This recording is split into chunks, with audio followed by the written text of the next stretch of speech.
guys, and welcome back to another video here on this channel. If you're new here, my name's Shireen and I talk all things sewing and homemaking. So if you want to join the sewing family, I would love if you subscribe to the channel and hit the like button if you enjoyed what you saw. And let's get straight on into the video. So today I'm going to be going through all my Make 9 aims of 2022 and we're going to see if I managed to stick to them all. Now if you haven't seen what I made in 2022 video, I'll link that down in the description box down below. By the way, YouTube have hidden the YouTube description box, so when you go down where you usually would go, just click more and the usual description box will pop up. But yeah, I'll link that video there if you haven't seen that. So this one I'm mainly recapping on the sewing skills and what I managed to achieve or not achieve in 2022. Before I start, I'm just going to let you know what I'm wearing. I'm wearing the puff sleeve and shirred bodice gingham dress, which I made using the Just Dang tutorial, so completely free to make and probably one of my favourite makes of my whole Me Made wardrobe so far. So it's really ranked high already, but yeah, I really love this dress. It's just so versatile, and like now we're in the middle of winter and I've just paired it with this black roll neck jumper and it's just perfection. Black tights, black DM style boots, and it's just absolutely perfection. Let's get on into the Make 9. I'm going to start off. Now, my first Make 9 plan was to make the wilder top, which I actually ended up making two of, one in a viscose fabric and one in a cotton poplin.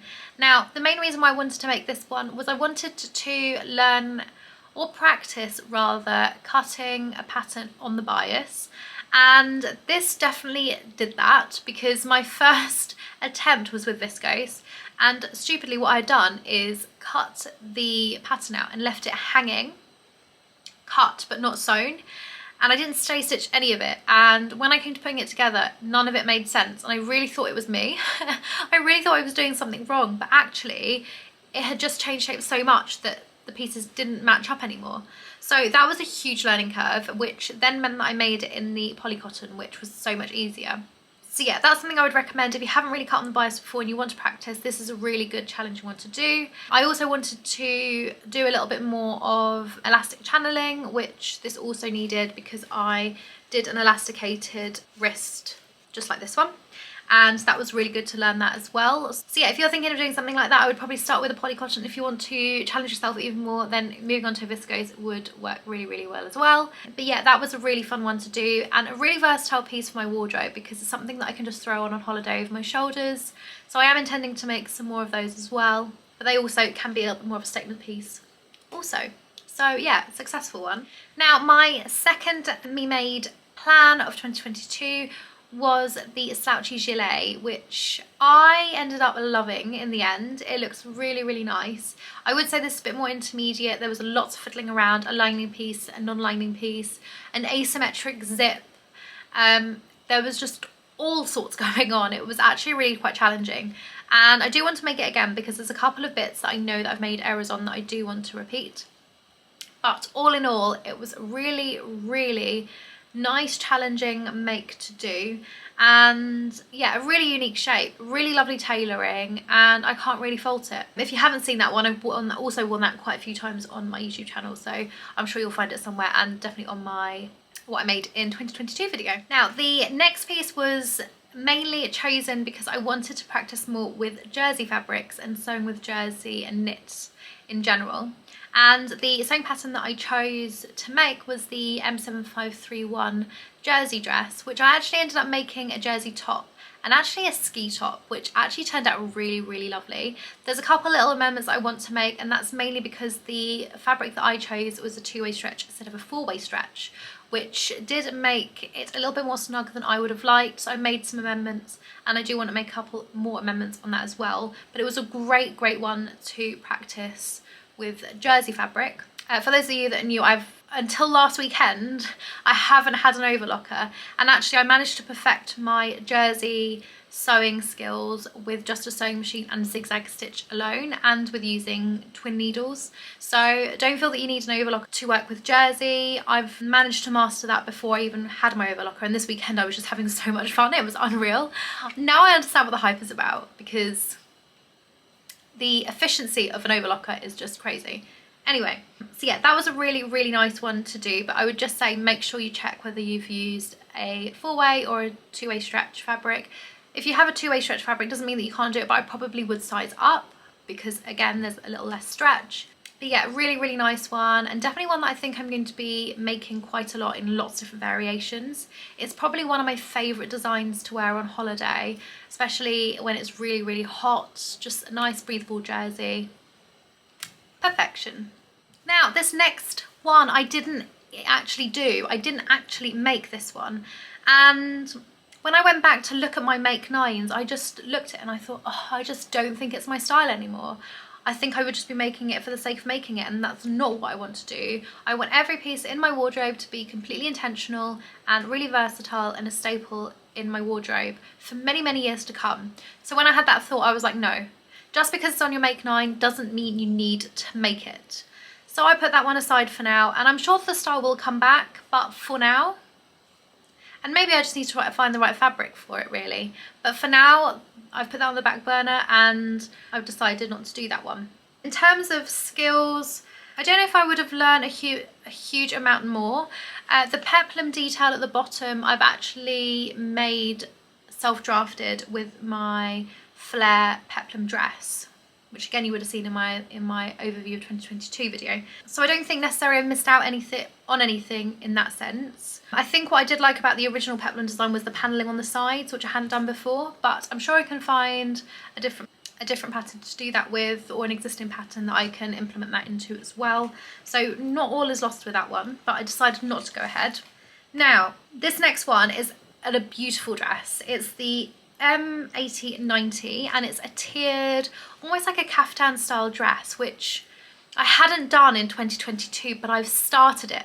I started it last weekend, and oh my gosh, I think I originally cut the fabric out for this probably 6 months ago, and I remember starting to put it together and there was just so many pieces and I found the instructions so overwhelming. I actually put it aside, and when I came back to review on Make 9, I thought, oh, it's going to really bug me that I didn't manage to finish that. So I sat there, and there's a really good video actually. I'll link the video that I watched down below because it was really helpful to see it happen in person. But it's got this really lovely neckline, kind of like a collar, but it's like a collarless collar, but it needed interfacing, so I practiced a bit more interfacing and what kind of interfacing to use, and just putting it together and constructing it as well was a really huge learning experience that now I feel I could really achieve that on any design. So that was really nice. I haven't finished it just yet. I've pretty much done the top half with the gathered sleeves. Still need to do the tiered bottom, and I just have a feeling with this one I'm going to make this in so many different fabrics, and yeah, I think it's a really lovely make. So I would highly recommend that one. If you're really up for a challenge and want to do something really quite different, it's a really nice one. Again, I think you could use quite a heavyweight fabric if you wanted to use it as a dress for winter, or a lighter weight cotton if you want to wear it on the beach. I just think there's so many variations of this that could work really well. So not done in 2022, but in progress. Better late than never is what I say always. Now this next one is the K8849, which was a top, a skirt, a jacket, a whole set. I haven't made this one, and again I think I just haven't been inspired by a fabric, and again I don't want to make anything that I don't love and don't feel really passionate about, because I know that's when I don't wear them. So again, I'm going to keep it on the back burner. I think it's one of these pieces that I think if I find the right jacquard fabric, especially for the jacket, I'm going to 100% make it. And same if I find a viscose fabric for the skirt, I will definitely want to make it. But there's also a really nice basic top, a t-shirt style top. So again, I do think I would come back round to it at some point. But again, just don't feel like at this moment in time there's really a space for it in my wardrobe for me to really love it. And one thing that I've always made sure of is that my sewing is completely 100% intentional. I don't want to be making anything for the sake of making it. I want every project to have a purpose, even if it's a learning experience or whether it's something to add in my wardrobe for the foreseeable. I struggle to make things without a purpose, and I don't think that's necessarily a bad thing, but it just means I'm not going to be reeling off projects just for the sake of making things. So yeah, that one again on the back burner, I'm afraid. So I also had an aim to make 2 self-drafted items, and I've definitely done more than 2, but the 2 that I'm going to include in this is one, my halter neck evening cocktail dress, which I did a whole video for, so you can see from beginning to end how I self-drafted and draped this dress. And it's really, really beautiful. It's made out of this stretch glitter jersey fabric and with a really long slit down the side. There's a couple of adjustments that I would want to make to that to make it a little bit more wearable, but it's turned out beautifully and I absolutely love it. And the other self-drafted dress was the flared peplum styled dress, which the famous Wheatfield photo, I have worn this dress so much over the summer. Definitely not one that I can interchange into winter, but one that I have been loving nonetheless. I watched a video to learn how to do the calculations for the flare. Very mathematical it was indeed. But yeah, completely self put together, and I was so proud of it once I finished. It fit really, really well and it was really snug. Nailed it. Absolutely nailed it. Now, the last thing that I wanted to do, and I didn't do it, or I haven't had time to do it, and I'm going to still do it because it's still something I want to learn how to do. So I'm going to add that to my next year's plans, but it's to clone an item in my wardrobe, which I don't think is particularly difficult. There was one wrap dress that has unfortunately shrunk in the wash that I wanted to clone, so I might do that one next.